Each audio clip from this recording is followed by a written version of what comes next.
சொந்த நிலத்தை ஆள முடியாது, வந்தவன் போனவனிடம் நாட்டை கொடுத்து விட்டு 4-3 சீட்டை கேட்டு மண்டியிடுவது கேவலமாக இருக்கிறது, கேவலமாக இருக்கிறது. மாற்றம் என்பது ஒரு மகத்தான ஒன்று. ஆனால் அந்த மாற்றம் நிகழ்வதற்கு ஒரு குறிப்பிட்ட காலம் எடுக்கிறது.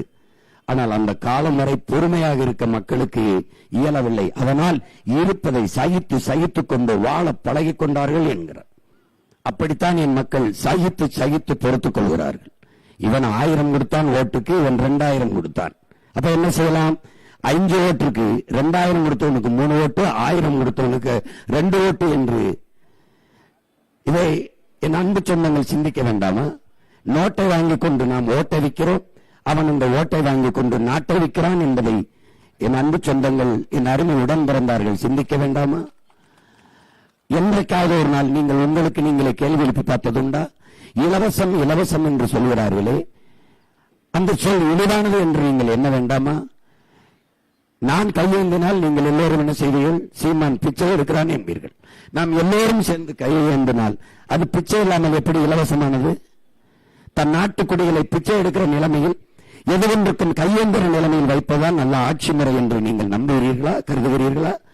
ஒரு நல்ல ஆட்சி கொடுப்பவன், தன் மண்ணை மக்களை உயிராக நேசிப்பவன், மானத்தோடு மாண்போடு வாழ வைக்க வேண்டும் என்று நினைப்பவன் இப்படித்தான் செய்வானா? இப்படித்தான் செய்வானா? ஒரு அடிப்படை தேவையை கூட நிறைவேற்றிக் கொள்ள முடியாத ஏழ்மை வறுமை நிலையில் தன் நாட்டு குடிகளை வைப்பது எப்படி ஒரு நல்ல ஆட்சியாக இருக்க முடியும்? எப்படி? ஒரு லிட்டர் எண்ணெய், ஒரு கிலோ அரிசி, ஒரு வேட்டி, ஒரு சேலை, ஒரு முளை கரும்பு, 1/2 கிலோ சக்கரை, இதோட வாங்கிக் கொள்ள முடியாதா? ஒரு நாளைக்கு 30 ரூபாய் சம்பாதிக்க முடியாதா? இல்ல 60 ரூபாய் சம்பாதிக்க முடியாதா? மாசம் 2000 ரூபாய் என்றால்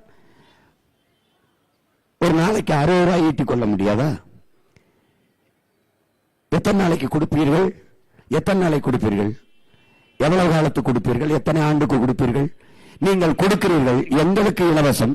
நீங்கள் அந்த பொருளை வாங்கும் போது, மிக்சியோ, கிரைண்டரோ, பிரிட்ஜோ, டிவியோ வாங்கும் போது உங்களுக்கு இலவசமாக கொடுத்தார்களா? இல்லை. அப்ப விலை கொடுத்து வாங்கினீர்கள். அதில் இழக்கிற பணத்தை எங்கிருந்து எடுக்கிறீர்கள்?